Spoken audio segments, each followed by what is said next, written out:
Son propre sentiment perdait à ses yeux toute poésie, comme une fleur mal arrosée qui a été exposée trop directement au soleil. Elle libérait en musique le courant profond de sa vie intérieure. Et pourtant, c'est en nous toutes, c'est ce qu'il y a de plus fort en nous toutes, l'attrait insensé de la subordination. C'est elle qui exigea cela contre elle-même. L'attrait insensé de la subordination. Peut-être par crainte de voir son âme lui échapper et se perdre trop loin. À ce passé persistant qui adhère à vous comme une étoffe collante, impossible à enlever. Ce que nous avons eu, puissent nos enfants l'avoir exactement de même. On voit que c'est une psychanalyste. Littérature, etc. présente Les Parleuses, séance de bouche à oreille pour propagation du patrimoine littéraire.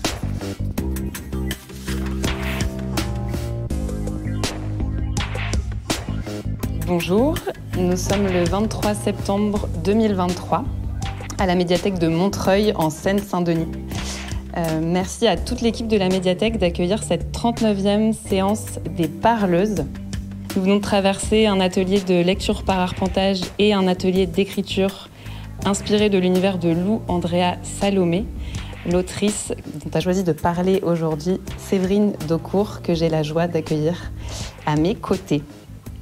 Pour te présenter en quelques mots, Séverine, on peut dire que tu es poète, mais pas que. Tu expérimentes des formes et explores les dimensions scéniques et orales de tes textes à travers leur mise en voix ou la chanson.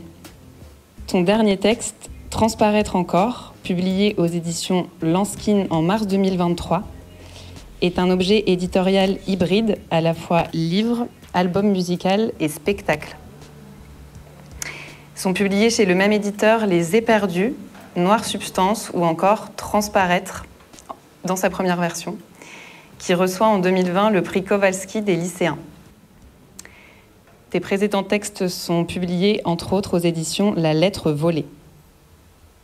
Tu dis de ton chemin en poésie qu'il se situe aux frontières des genres, entre pop et poésie, mais aussi entre les cultures, puisque tu es également traductrice depuis l'islandais.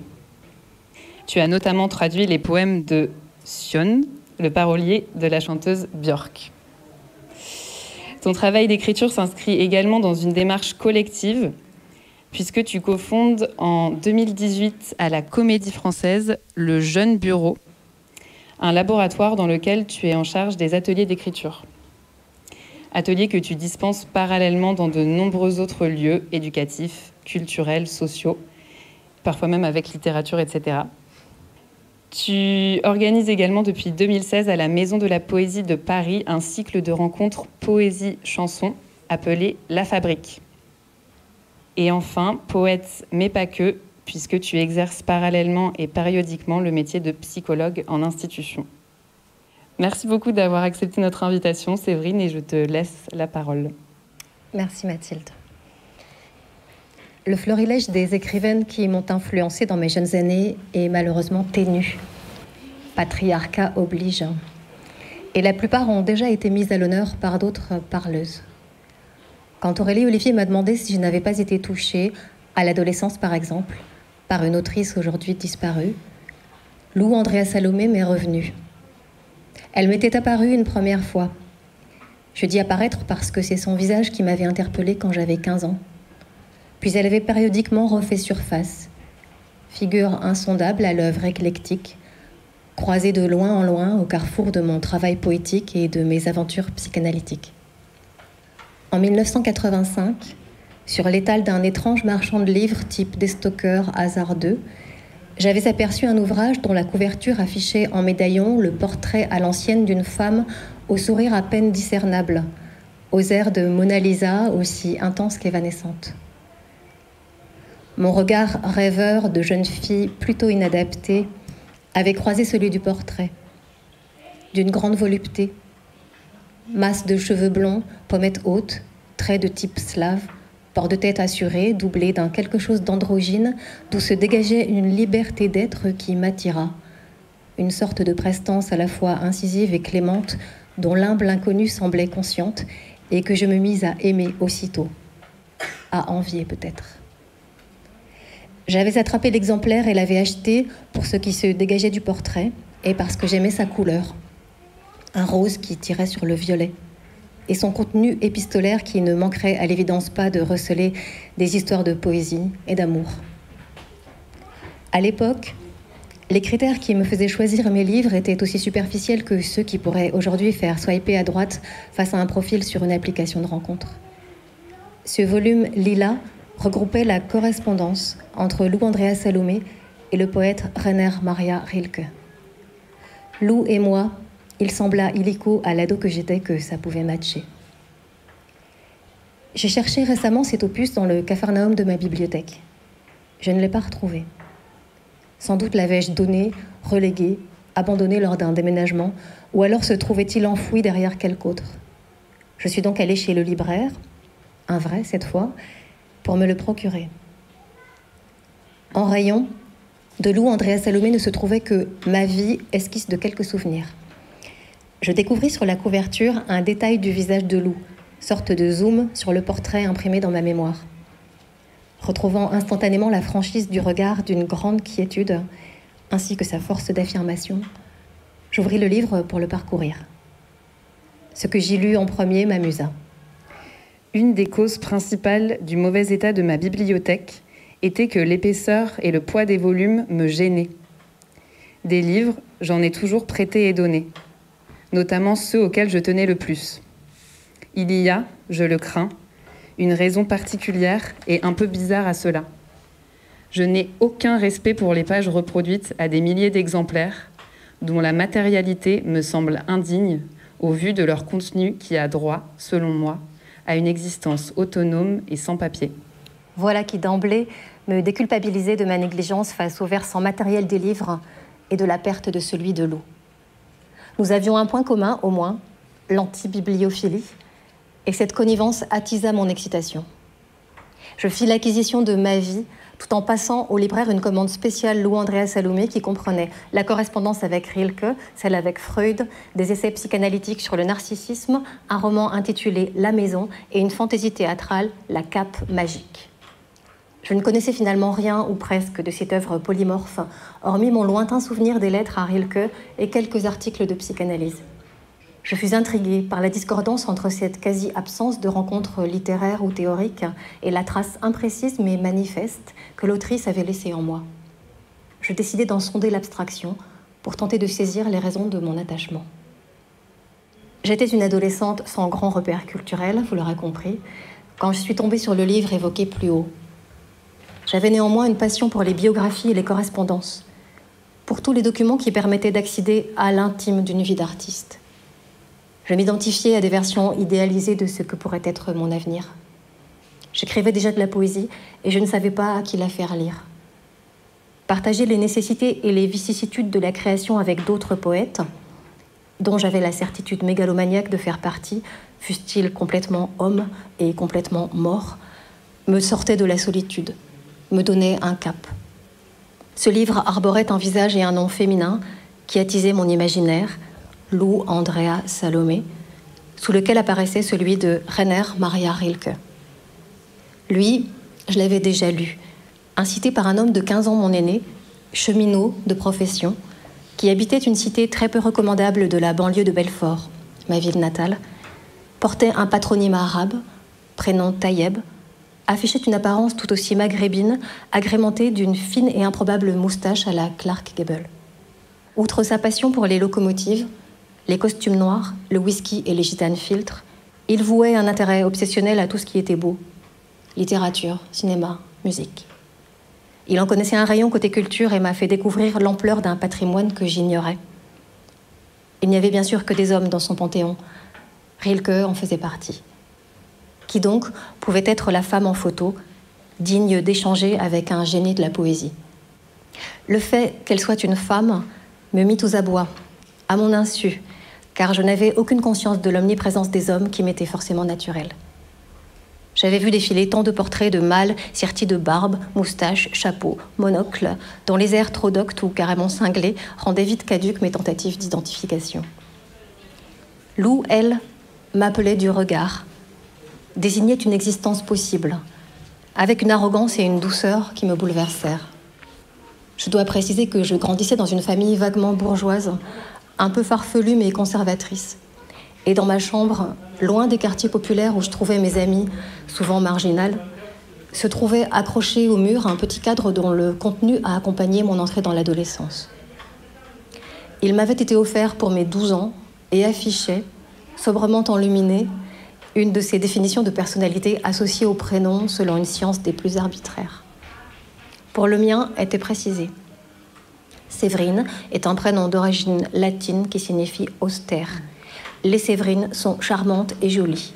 Leur capacité intellectuelle les place en concurrence avec les hommes.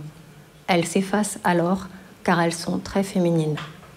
Sans doute, cette épouvantable description, qui date donc des années 80, était-elle plus étoffée, mais je me suis contentée d'en retenir le suc, déjà assez gravement éloquent. Le pire étant que j'étais fière de m'appeler Séverine et comme prête à endosser ma mission, à me sacrifier sur l'autel des injonctions sociales, être charmante et jolie et être intellectuellement en concurrence avec les hommes. Quant à m'effacer, en cohérence avec mon immanquable féminité, j'ai mis longtemps à cesser de le faire. Une demi-vie assez déplorable. Mais revenons à Lou. À défaut de trouver une entrée dans son œuvre, j'ai commencé, pour préparer cette séance, par arpenter son existence, notamment au travers de son autobiographie, sous-titrée « Esquisse de quelques souvenirs », récit parcellaire, largement censuré par l'autrice. Me voici donc lancée dans l'exploration d'un destin incomplet que je suspecte en outre, je l'avoue, de refléter des clichés qui ne m'attirent guère. Égérie mangeuse d'hommes obsédée par elle-même, Messaline ou reine vierge abusant de ses privilèges. Parenthèse, c'est atroce ce que les femmes peuvent s'écharper, mais dans les années 80, on nous conditionnait aussi à nous méfier de nos sœurs. Je décide néanmoins d'arrêter de tout scénariser d'avance et de laisser tomber les armes des présupposés pour les remplacer par celles de la bienveillance. Dessaisie de mon scepticisme, j'accueille un flot de questions et je me plonge dans les textes de Lou pour saisir au vol ce qui s'y exprime de subjectif, ce qui transparaît d'elle, cette femme dont les quatrièmes de couverture étalent ce genre de présentation. Tour à tour, muse, romancière, psychanalyste et interlocuteur privilégié des plus grands penseurs de son temps, Lou Andrea Salomé fut la disciple de Nietzsche, l'amante de Rilke et la confidente de Freud. Pourquoi Lou, en dépit de la polyvalence de sa pensée et de sa célébrité d'alors, est-elle aujourd'hui si méconnue ? Qui est-elle en dehors des hommes illustres auxquels on la rattache systématiquement ? Je l'imagine aisément partout et nulle part, et j'aime assez, d'emblée, cette façon d'excéder les catégories, notamment quand je tombe, ouvrant une deuxième fois son autobiographie, sur cette phrase. « La vie, je l'avais, je l'attendais. Je la saisissais à pleine main. Mais je rejetais ce qu'elle a de contraignant, de déterminant, et qui est supposé nous exaucer. J'attendais plutôt quelque chose qui me ressemble, une existence aussi insaisissable que je l'étais moi-même. » Est-elle si insaisissable, cette écrivaine, philosophe, critique, psychanalyste ? Est-elle sainte ou femme fatale, mystique ou demi-mondaine ? Je ne peux pas répondre à sa place, ni interpréter sauvagement quelques documents. Je ne m'en fais pas l'historienne, encore moins la spécialiste, mais j'essaye de voir ce qui nous lie au point qu'elle se soit imposée quand il s'est agi de me savoir gré d'une forme de legs féminin insoupçonné. Autre parenthèse, j'achève cette phrase et je cherche un synonyme de féminin. Je trouve une liste édifiante. Délicat, distingué, fin, polissé, élégant, précieux, raffiné, recherché, subtil. Par curiosité, je tape masculin dans le même moteur de recherche et je découvre homas, homme, mâle. Me voilà malgré moi au cœur d'une opposition dont je sens qu'elle a obsédé Lou. J'ai hâte de connaître ce qu'elle a fait à l'époque de cette tranchée entre hommes et femmes, cette plaie dite inguérissable.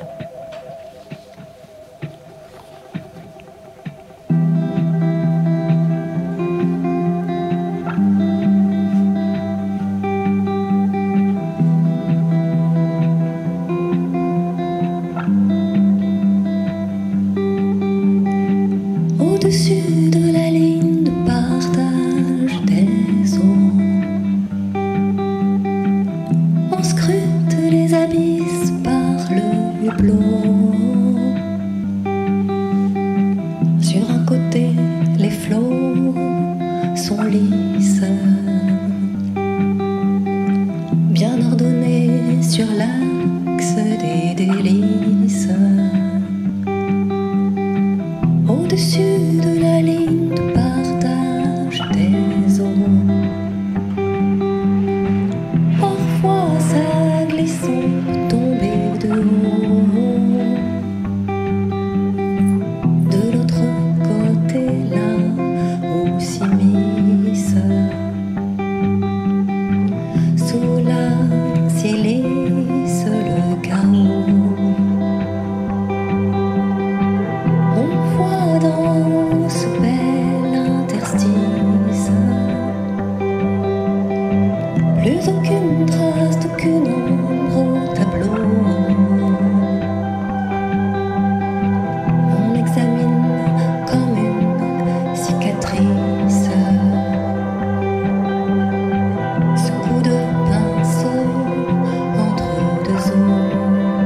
excède les catégories.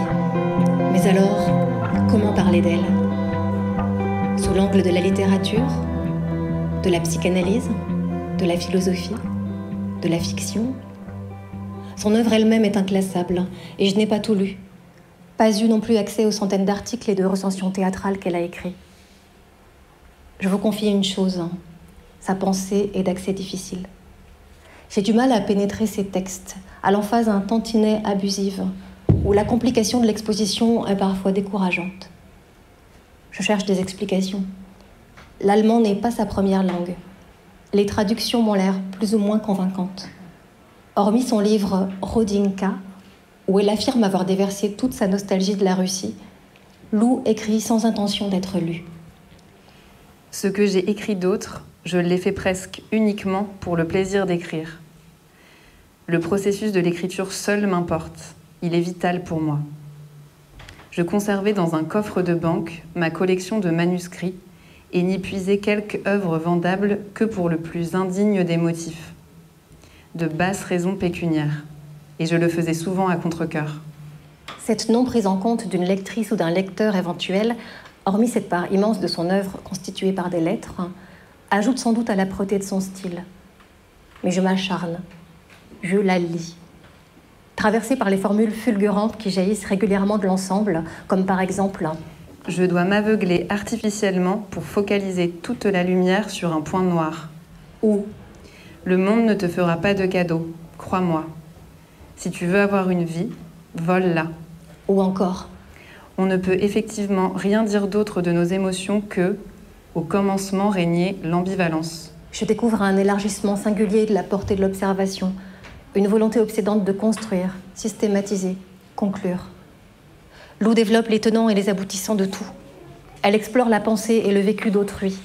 Elle a une incroyable capacité à reconnaître la souffrance, la chance, la médiocrité, la banalité, le génie, à les utiliser sans hiérarchie, comme autant de voix, pour aboutir à une coïncidence entre soi et soi, d'où elle tire son inépuisable joie, sa sensation fondamentale d'insondable communauté de destin avec tout ce qui est.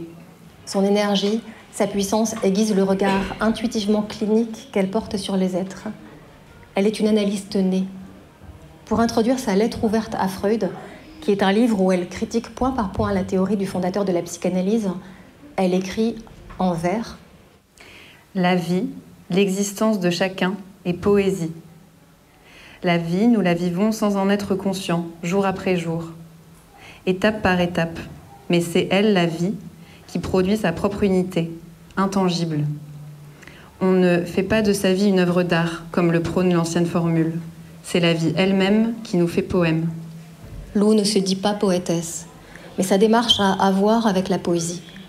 Elle cherche à retrouver cet état primitif perdu de l'enfance qu'elle décrit comme un état de plus totale communion, de plus profond abandon à une puissance supérieure qui vous associe à toute souveraineté, voire à la toute-puissance.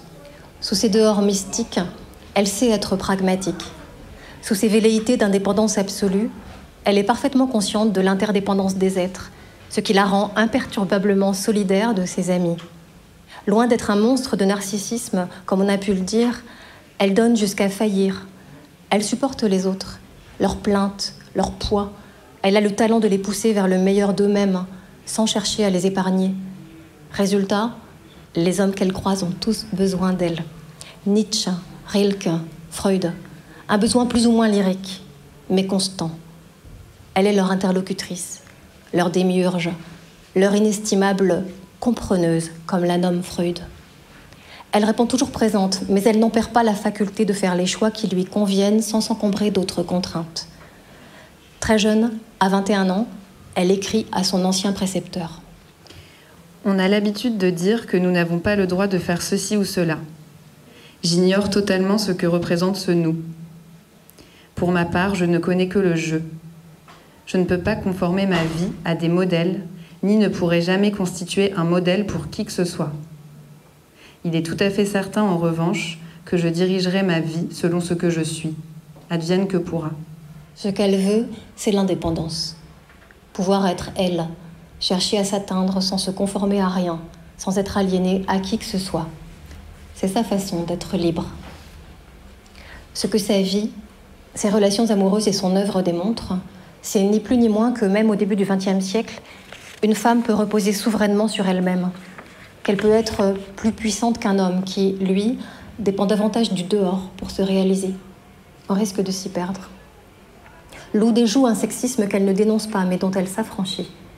Ce qu'elle discerne, pressent, elle le restitue, l'expérimente, le délivre aussi dans ses romans, si méconnus, où ses questionnements persistent et contaminent les personnages. Dans La Maison, par exemple, elle déconstruit les idéaux de la famille parfaite. Elle dresse des portraits de femmes qui abdiquent. La mère abandonne sa carrière de pianiste, son amie renonce à une vie conjugale, sa fille est sacrifiée au mariage. Elle donne à voir la difficulté à laquelle elles sont confrontées pour s'épanouir. Oui, des créatures hybrides, c'est cela que nous sommes, qui enfantent sans savoir quoi, élèvent sans savoir qui, sont responsables sans savoir comment, et ne peuvent renoncer ni à leur pouvoir, ni à leur peur. Ce pouvoir et cette peur sont au cœur de son œuvre, qu'il s'agisse de fiction, de biographie ou de théorie. Elles sont au cœur de sa vie.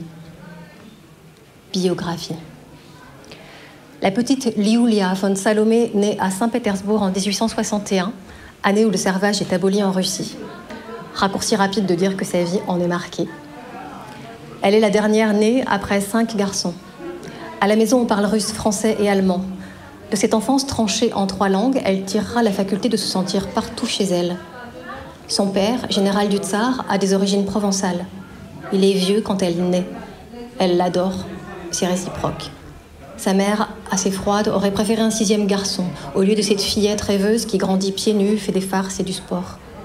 Yulia a aussi un versant contemplatif que son père, qui la protège, encourage. Il l'autorise à aller à l'école, puis à recevoir une éducation moins conforme, à domicile.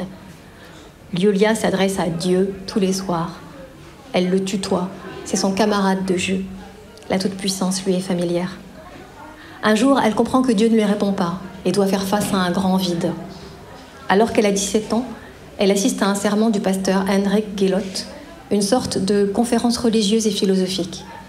Elle lui écrit une lettre dans la foulée, d'une audace inimaginable pour l'époque. La personne qui vous écrit, Herr Pastor, est une fille de 17 ans esseulée dans sa famille et dans son entourage.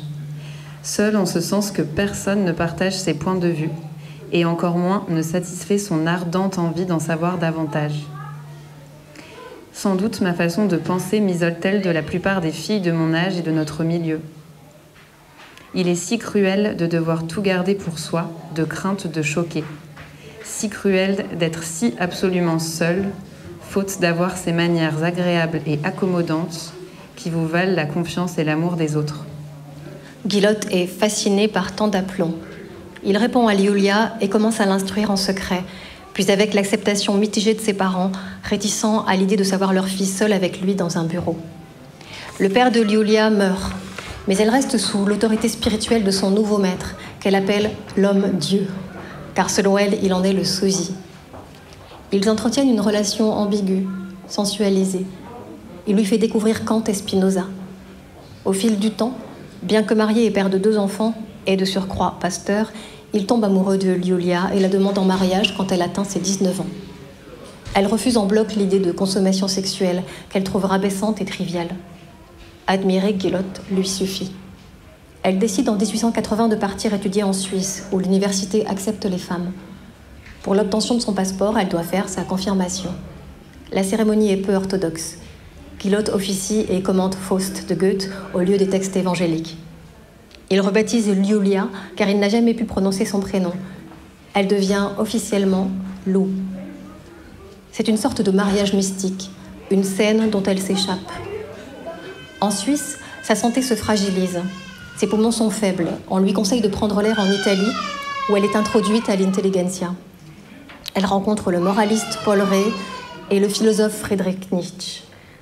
Ce dernier perd la vue et la santé et a besoin d'une disciple secrétaire pour faire fructifier son enseignement. Quand il rencontre Lou, sa quête vire à l'amour. Elle incarne ce dont il rêve. Il la surnomme la plus intelligente des femmes. « De quelle étoile sommes-nous tombés pour nous rencontrer ?» lui demande-t-il le jour où il fait sa connaissance. Il devient très jaloux de Paul Rée, avec lequel Lou a une amitié amoureuse. Finalement, les deux hommes la demandent en mariage. Elle résiste et leur impose un ménage à trois platonique. Elle ne voulait pas coucher. Eux, si. Une photo célèbre la montre sur une carriole, fouet à la main, Nietzsche et Ré traînant à deux cet autoritaire et précieux attelage. Mais le trouble ne marche pas, car chacun veut Lou pour lui seul. Elle, de ses 22 ans, écrit à Nietzsche qui en a 35. Je sens en vous tous les élans de l'âme supérieure. Je n'aime rien d'autre en vous que ces élans. Je renonce volontiers à toute intimité et à toute proximité, si je puis être assurée de ceci, que nous nous sentions unis en ce à quoi les âmes communes n'accèdent pas. Elle est vierge, elles veulent rester. Jour et nuit, ils échangent textes et idées, quêtent ensemble la transcendance.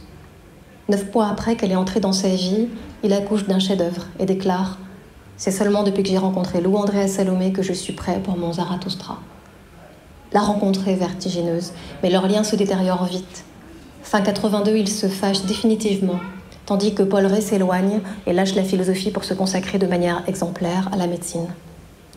En 1886, Lou rencontre l'orientaliste Carl Friedrich Andreas, qui a 15 ans de plus qu'elle. Elle annonce subitement ses fiançailles et l'épouse en 1887, à la surprise générale. C'est d'ailleurs Guillotte qui les marie. Assez pervers, non ? Elle s'appelle désormais Lou Andréa Salomé. Il existe une photo du couple qui montre leur attachement. Lui a l'air affectueux, solide. Elle a la tête penchée sur son épaule. D'emblée, elle pose ses conditions. Nous n'aurons pas d'enfants et l'union sera spirituelle. Traduction, elle se refusera à lui physiquement. Il accepte, avec l'espoir que les choses s'arrangent. Mais Lou ne dérogera pas. Un jour qu'il tente de l'approcher pendant qu'elle dort, elle manque de l'étrangler sauvagement, quoique encore assoupie, et elle se réveille au son des râles qu'il laisse échapper. Ils décident alors de vivre chacun pour soi. Il finit par avoir une enfant, Maria, avec leur employé de maison. Plus tard, Lou adoptera Maria et fera d'elle son héritière, tout en restant l'épouse de Karl jusqu'à la mort. Ce romanesque mariage blanc ne l'empêche ni de voyager, ni d'avoir des amants. À l'aube du XXe siècle, elle rencontre René Maria Rilke, de 14 ans son cadet. Elle a une influence profonde sur sa poésie. Avec lui, elle connaît la passion, corps compris. C'est une histoire d'admiration réciproque, de voyage et de lettres. Leur idylle dure 3 ans, leur amitié plus de 20, leur correspondance toute une vie. C'est une histoire d'amour, aux prémices de laquelle les troubles mentaux de Rilke sont déjà présents. Et quand elle l'abandonne, il choisit. Tu étais ce que j'ai connu de plus tendre et le plus dur avec quoi j'ai lutté. Tu étais la hauteur qui m'a bénie, tu t'es faite l'abîme où j'ai sombré.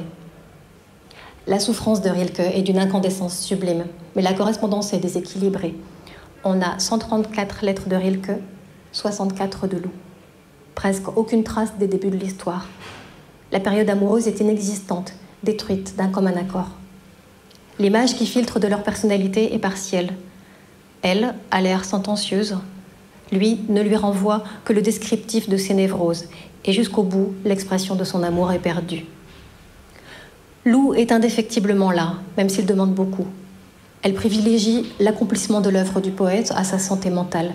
Elle l'exhorte, tout en évoquant de possibles troubles psychotiques, à ne pas consulter. Écris-moi, ne suis pas de thérapie.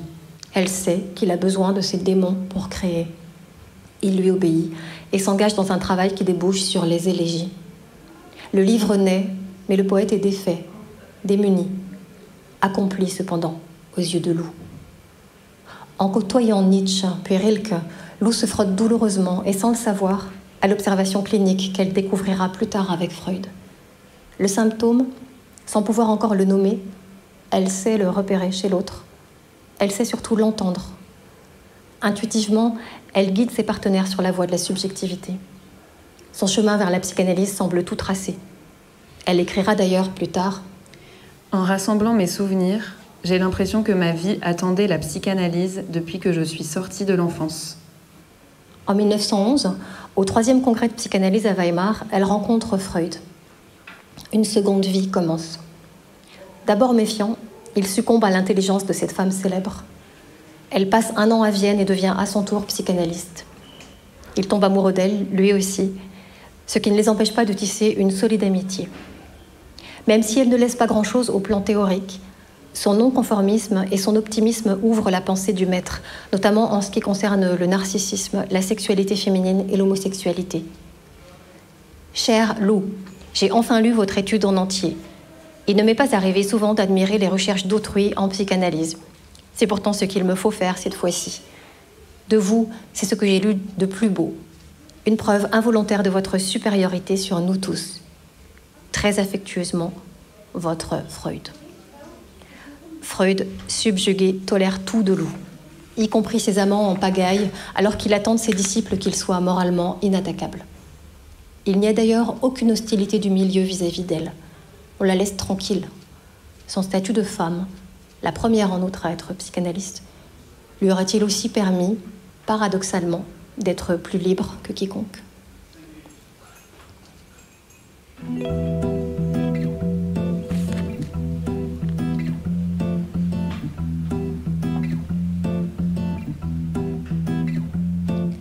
Ça, je te le dis que je suis sage, comme une immense sauvage. Sauve-toi, pas de vengeance. Si tu me quittes, je t'acquitte à l'avance. Oh, je redoute sous ton balcon. Oh, je redoute l'amour à reculons.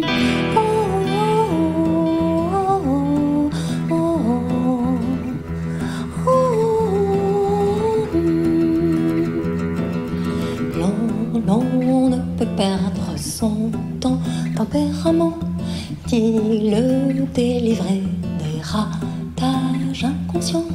On peut passer pour un sacré calibre et batailler ferme pour demeurer libre. Oh, qu'il me saoule ces 10 heures de oh là là.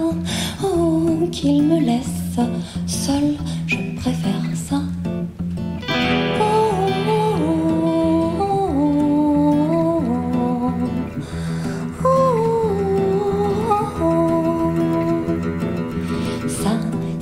Sache que je suis là pour toi, plutôt qu'une fois pour autant. N'attends pas, oh, que je change de chat, j'attends chouchoute. Oh, que je mange du fauve froid.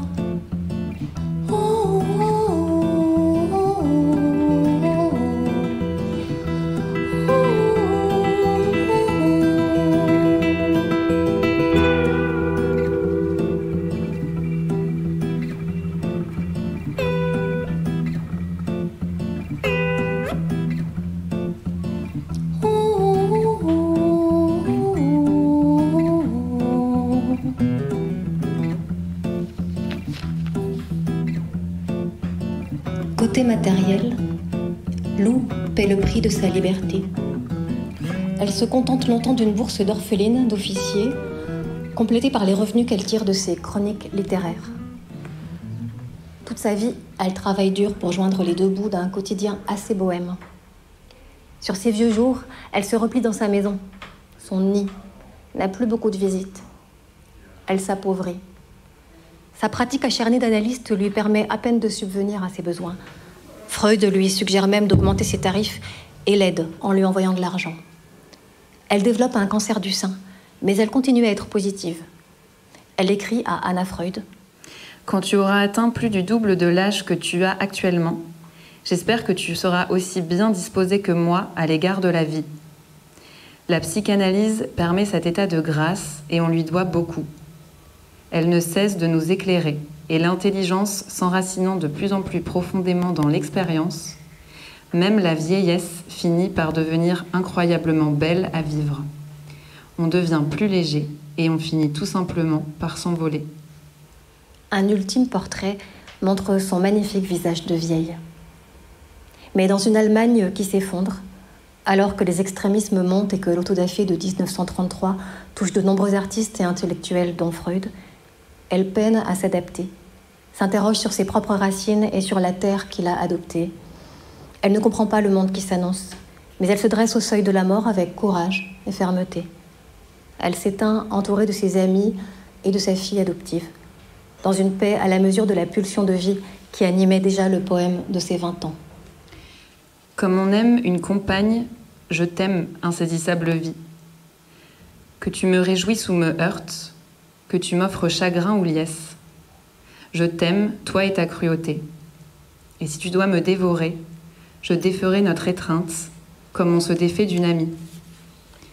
Mais je t'en serre sans relâche, et même consumé, même rongé par la lutte, j'explorerai ton corps.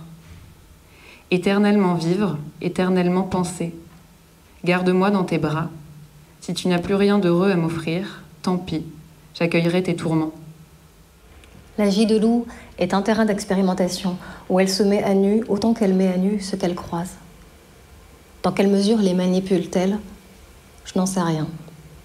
Elle chemine en se façonnant un moi original comparé aux critères de l'époque, un moi qu'elle questionne via les personnages de ses fictions, mais aussi à travers son travail théorique. Au niveau politique, elle n'a pas d'engagement, sauf quand elle signe une pétition pour les droits de l'homosexualité sous Bismarck. Elle est très proche des milieux féministes allemands, tout en ne s'en réclamant pas. Elle plaide leur cause par la vie qu'elle mène.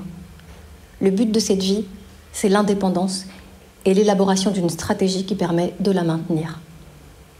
Lou quitte sa famille. Elle refuse de s'engager dans une relation au quotidien. Elle ne veut pas d'enfant. Le jour où elle se sait enceinte, elle avorte en se jetant du haut d'un arbre. Elle ne ressent pas la vaillance nécessaire, dit-elle, à la maternité, qui lui reste étrangère, mais qui l'attendrit chez les autres. Elle maintient son autonomie financière à coups de tâches alimentaires, de coups de pouce acceptés, grâce à son mariage blanc aussi, réajustant régulièrement l'ensemble du système en fonction de ses finances, de ses amants, de ses voyages. Elle arrive à tenir toutes les places, muse, médiatrice, écrivaine, épouse, théoricienne, sans s'attirer d'ennemis.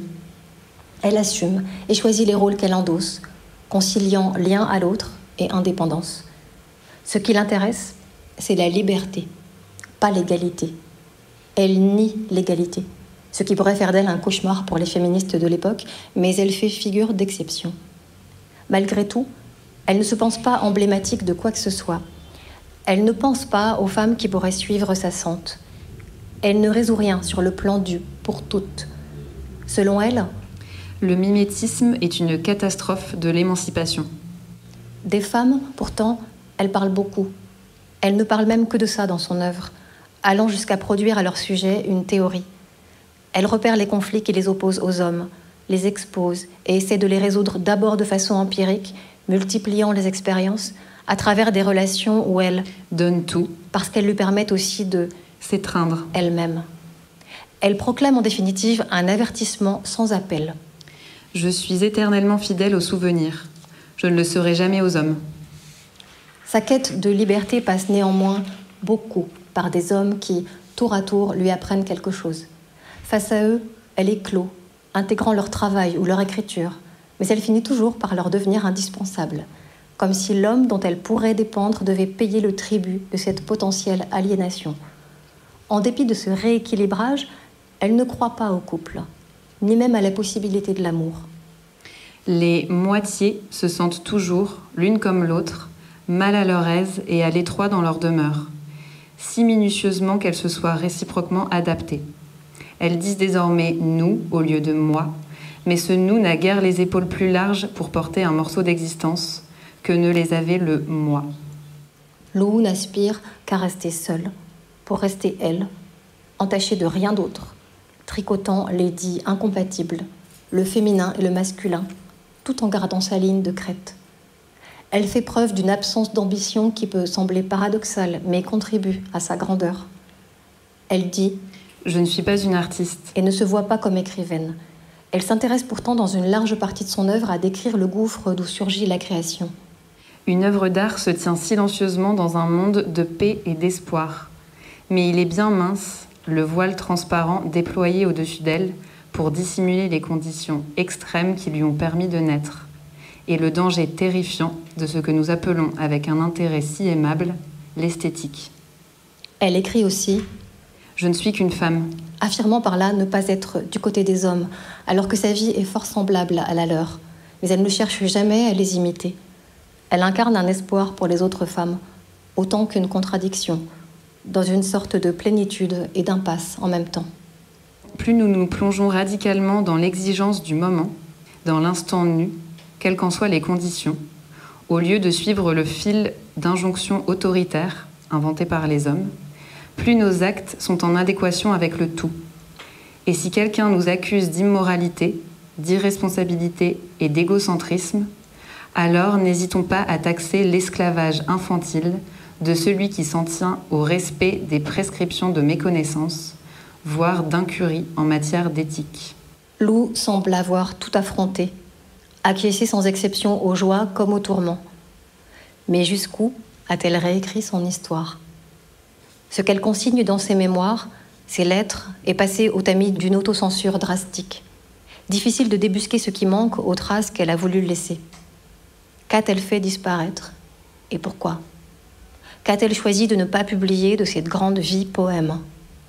Elle qui écrit que chaque enfant renferme le secret d'un passé dissimulé, plus inavoué encore que tout ce que l'on tente d'oublier, ou que l'on s'efforce de nier à soi-même par la suite.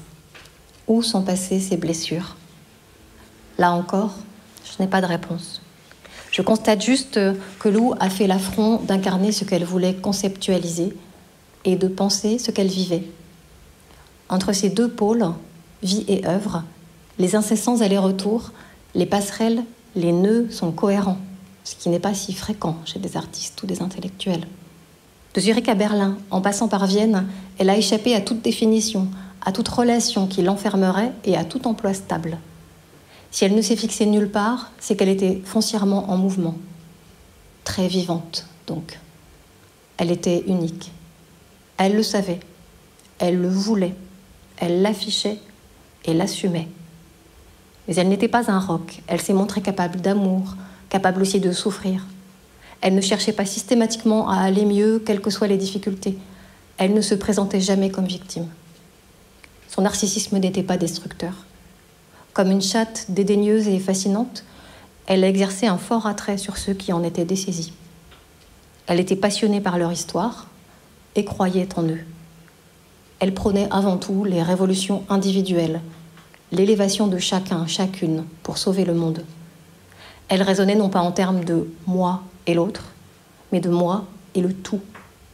Et elle s'appliquait à elle-même son credo, ce fantasme romantique et décadent.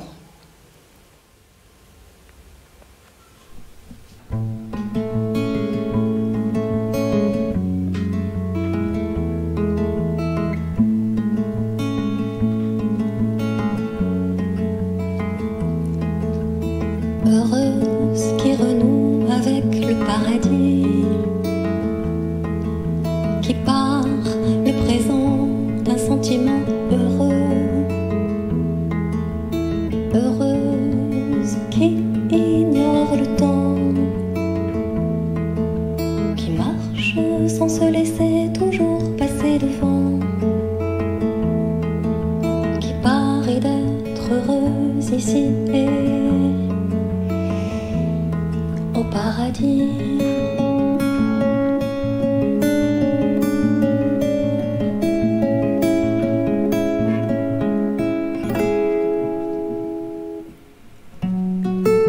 Elle a déposé son voyage sur le seuil.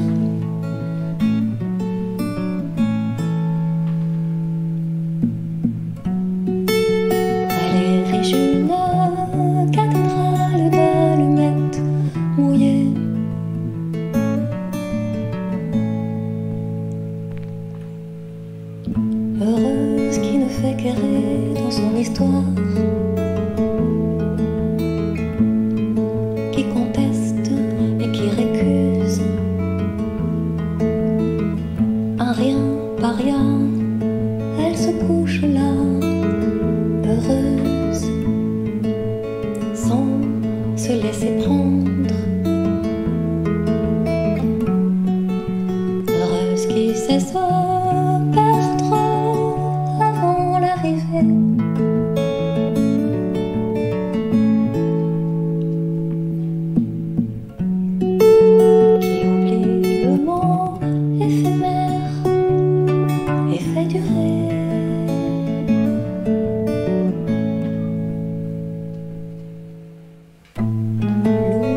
texte de Lou, si l'on s'en donne la peine, force à s'y impliquer. J'en ressors éclaircie, éclairée. Je me suis attachée à elle. Je ne peux dissocier ce qu'elle a cherché à dire de ce qu'elle a cherché à être, sa personne. Elle voulait transmettre quelque chose, par sa vie et sa plume. Si l'on accepte l'amalgame, on ne reste pas indemne. Si l'on n'accepte pas, on en sort agacé. Sans doute est-ce d'ailleurs ce type d'agacement qui a conduit au désintérêt patent pour son œuvre. Cette œuvre ne m'ébranle pas dans sa totalité, mais elle me laisse admirative de la liberté de son autrice.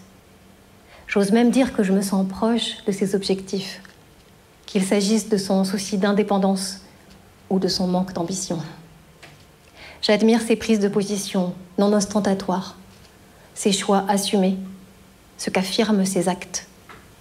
J'adore qu'elle ait pu dire « tu », adieu, merde à Nietzsche, bon courage à Rilke et sans façon à Freud. Elle a dit beaucoup de choses à beaucoup d'hommes, cette Julia von Salome, née en 1861, devenue Lou Andrea Salomé et est morte en 1936. Ce faisant, et sans le vouloir, elle a ouvert à ses sœurs la voie de l'émancipation. À mon tour de lui adresser quelques mots. Le premier serait simplement « bravo ». Bravo Lou. Et surtout, merci de m'avoir souri un jour de 1985 en me laissant croire, l'air de rien, en un possible destin non pas délicat, distingué, fin, polissé, élégant, précieux, raffiné, recherché, subtil, mais artistique et libre, quoique féminin.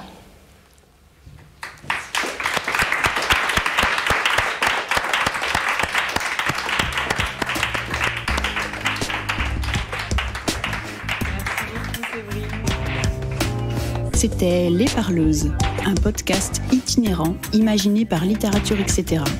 Direction Aurélie Olivier. Direction adjointe Mathilde Recton. Ingénieur son Lucie Pilou. Prise de son Amélie Gilbert. Marraine des Parleuses Chloé Delhomme. Et merci spéciaux à Pascaline Mangin, Anna Rizzello, François Annick, Virginie Leblanc, Jérémy Vermersch et Gilles Varembourg. Les Parleuses, un projet soutenu par la Fondation Jan Michalski, la DRAC Île-de-France, les régions Hauts-de-France et Île-de-France, la métropole européenne de Lille et la ville de Lille.